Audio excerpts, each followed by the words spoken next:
important one that we are going to talk about is manifesto values. Along with that, the principles, which is the 12 principles, the binding principles. Along with that, we will have the Declaration of Interdependence. Obviously, when it comes to your manifesto, this is the most important area where we will be dealing with 4 areas: individuals and interactions, working software, customer collaboration, and responding to changes. Now, when you're talking about these 4, Agile mainly focuses on these 4, but it doesn't mean that we are focusing only on these. We are actually talking about some other areas also. Like if you're looking at it, these are called as the primary values: individuals and interactions over processes and tools. But in Agile, in the general traditional project management, we always say that processes are important, tools are important. We always keep focusing on those. When it comes to Agile, subtle difference to that is, yes, we do have processes and tools. When you are looking at project management, we need to talk about what processes we are using, what are the tools we are using, but that's not the only factor. We just focus on individuals because the entire concept of Agile was phrased in, or it was framed based on how you're going to deal with the people over there. It's not just the application, it's not just the software alone. So we are focusing mainly on individuals and interactions, but it doesn't mean that we're just going to focus only on that and leave the processes and tools. So if you're looking at any organization, let's talk for example, this is the period of organization. They start with one process, and when they just move on, as in when the time passes by, they keep adding few more processes. And then again, when few years later, you will see that few more being added on. And as of now, if you look at any mature organization, the biggest problem we always have is we have too many processes over here. And you just implement, but people are a bit skeptical to remove processes. Once they introduce, they're so comfortable with that. They are quite okay with what we are doing. Even though it becomes an overhead to the organization, we just keep adding processes rather than looking at it and saying, hey, looks like we have to have a look at what is actually happening. Do we need to eliminate? We need to have the guts to eliminate. That's where one another principle talks about it. So let's move on to the second principle. Second value we are going to talk about is the working software over comprehensive documentation. If you look at traditional project management, we just keep focusing on the documentation. So they usually have 200 pages or 300 pages or 400 pages of documents. Then it's going to be considered as a very good project. But we miss out that it's the documentation that is important. And we look at focusing on that in terms of how to phrase it, how to documentation. Even now, if you look at the market, there are so many courses related to how beautifully you have to write a document, what are the areas you need to focus, and all these.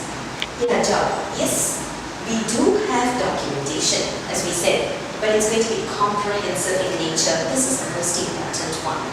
You're not going to write documents, pages and pages of documents, but we are just going to focus on what are the most important ones. When a customer is looking at it, when a team member is looking at it, of course, you don't have a PM here, but when you're looking at a management who's going to look at it, the moment they see, they will know what's going to be the work, or they don't need to waste their time reading pages and pages of documents. So we are going to talk about comprehensive documentation. But this is not the only focus, because the moment we talk about an IT organization, we are talking about working software. That's the most important one. When a customer comes in, they will be looking at the deliverable that you're giving them, and then they say, is it in working condition? Is it actually usable? Can I just buy this off the shelf, go back, straight away start using it? I don't care about the documents. All I need is a working piece of software. So you need to think from the customer's point of view.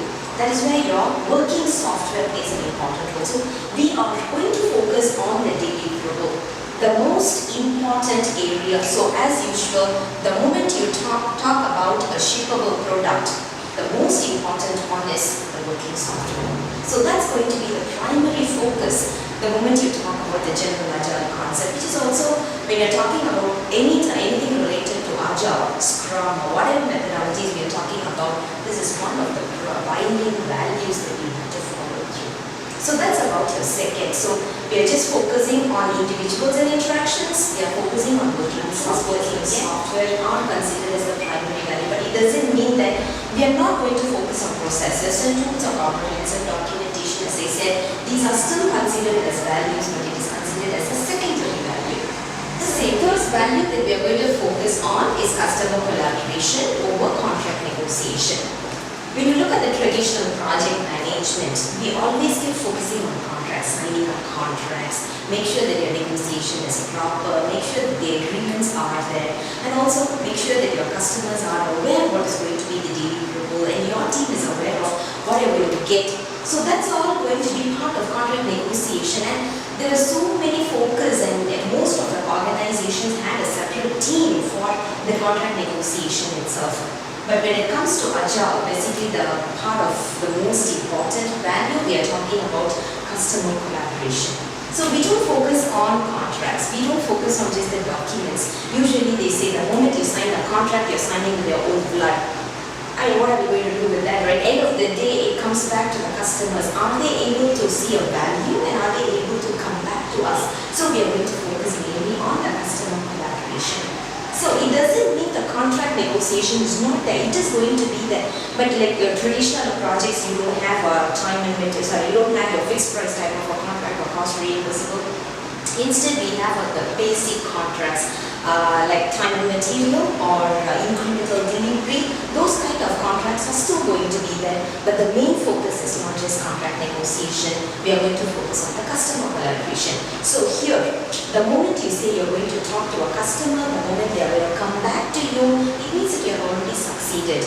But no matter whether your contract was designed in such a beautiful way and you have all your penalty clauses, recall clauses, that's all not going to save you. Saving your face at the end of the day is always the customer. So we need to always look at how much they are willing to come back to us in order to do the business. So that is where your customer collaboration plays an important role. Again, this is going to be the primary focus rather than contract negotiation. And as I said earlier, the moment primary value is going to be there as the main focus. Secondary value is something that is good. If you have, it is good. But if you don't have, no one's going to penalize you. But I'm not saying that you can just start the project without a negotiation or without a contract. You don't need to have a contract because that's a legal binding, but that's not going to be your ultimate focus. You're going to just focus on your customers, how much they are happy, how much they are willing to come back. The last and the final value that we're going to talk about, responding to changes over following a plan. If you look at the traditional project management, interestingly, there were three baselines. You call it as the scope baseline, schedule baseline, cost baseline. You just come up with the baseline, and then after that the project manager had a lot of headache in following through the plan. So much of stress has been increased because of these plans. So you talk about all these management plans and all these baselines, you get it signed off, and then you just go back behind your team members to get the work done. But that is not the focus here. We are talking about responding to changes. So the moment you talk about following a plan, having a baseline, we always talk about so many other information like goal plating, scope creep, and so on and so forth. In Agile, we don't have that concept. Very simple. Responding to changes. Why? Your customers are asking for a change not for fun. They are not actually enjoying, coming up with changes and asking you to do it. They are mainly interested to see how the deliverable are going to value add to their organization. By responding to changes, what you are doing is actually helping your customers in getting maximum return on investment, which is actually going to be a good one for you, because later we will talk about that in Declaration of Independence. The moment you are responding to changes, the product is going to be usable. When it is usable by the customers, they are going to get the maximum share in the market. When they have the maximum share, obviously you're going to get the biggest pie in there. So that is where we're talking about responding to changes. But again, this is the primary value. Agile always talks about responding to changes, be it manifesto, be it principles, whatever you're talking about, responding to changes is the most important one. So this is going to be the most important area. We will never be talking about our plan. But whenever I talk about this, the common question that I have is, hey, does Agile projects don't have a plan? Yes, we do have a plan, but we don't have a baseline. You don't draw a baseline, a schedule, like a per diagram or a CPM, sign it with your own blood and say, okay, I'm going to follow this. That is not going to be the approach.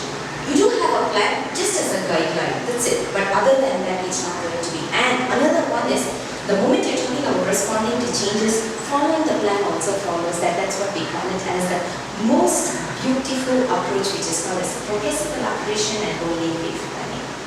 So I think with this, the manifesto comes to an end. So you guys have to just remember this. This is the most important one. Whenever you talk about implementing any type of agile methodologies, these are going to be the binding values. Any questions or doubts, please?